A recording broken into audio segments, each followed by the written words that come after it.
Another question is this: how does stress affect our children in terms of, their bodies and as well as their brains? This is my pet topic about brain. But before I go there, it is important to recognize how stress affects us as human beings first. Whether we are children or adult, stress affects our brains.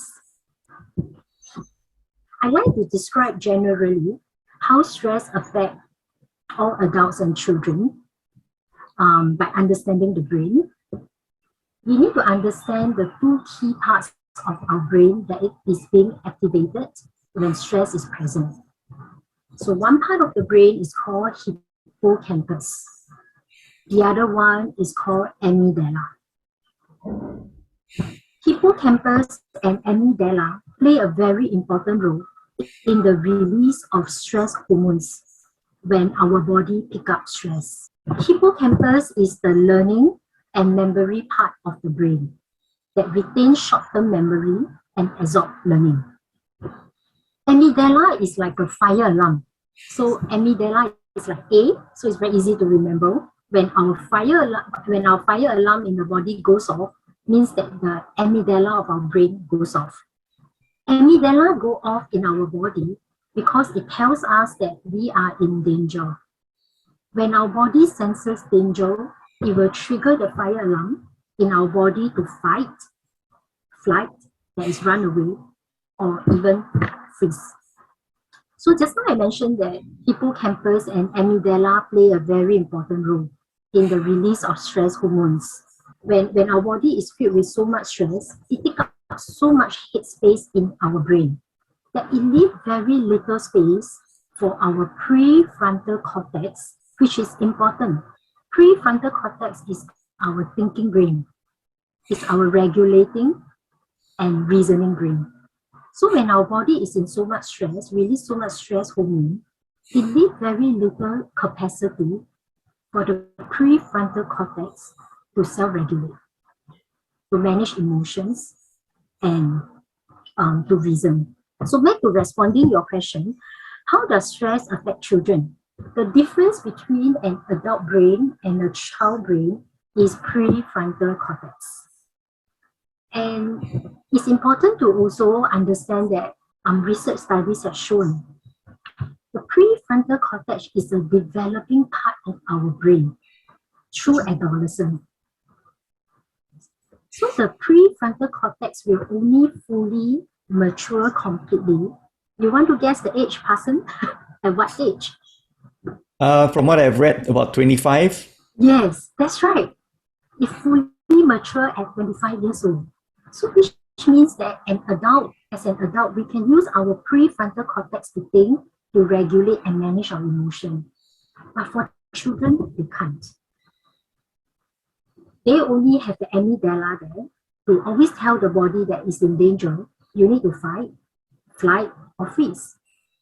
They need an adult to actually co-regulate for them. So I'm going to share an example through a visual from Dan Sager's work about from his book on the whole brain child. So I'm going to use you can see, right, my hand here. Okay. And at the base of our brain, represent here is our wrist. And this wrist is like the brain stem. It is responsible for basic things like breathing and keeping our heart pumping. So this is responsible for that. Our thumb, when folded in, sit in the middle, is like our amygdala. This is like our alarm system in our brain. It is responsible for sensing danger and telling the brain and the body that something is happening, is dangerous.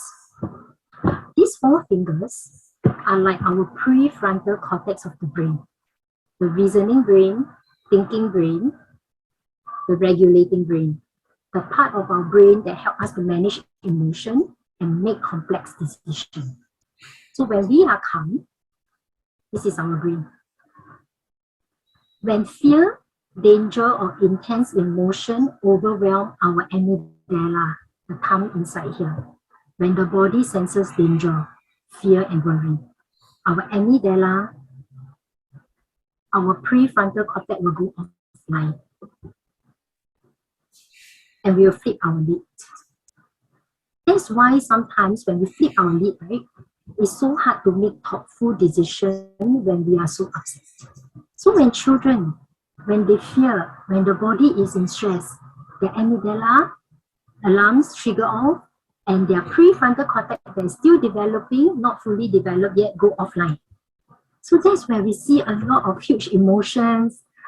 Sometimes the behavior is very rude, disrespectful. We see socially undesirable behaviors.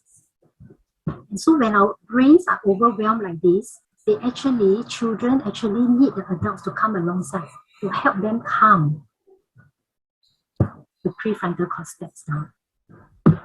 So there's another example that I often hear from parents and they cannot make sense of. They will tell me that, my children are able to do all the assessment papers at home. They can do it very well. I'm not sure why. The moment they go into exam hall, they told me that their mind went blank. They couldn't answer those questions that they could do at home. And the parents were scratching their head. They couldn't understand why. And if we use the brain-child approach to look at it, it's not too difficult to understand why.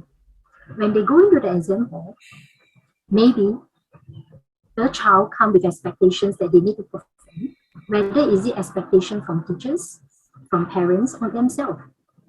They feel that they need to perform and they have done so many assessment papers at home, they should be able to do it. So the sense of stress, they may not even be aware, it's already in the body.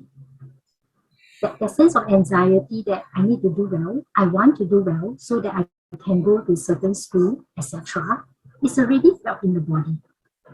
And then it's so much that actually in that moment, in the child, the frontal lid is already up. And when this is up, right, they can't use their reasoning brain. The body will be in a state of fighting, flighting, or freezing. So if they turn blank, if the children tell their parents, I don't know why, my mind just went blank in front of the papers, very possibly the body is in a frozen state. So when the body is in the frozen state to survive, they can't write because all the energy is used to keep a child survive. So it's frozen.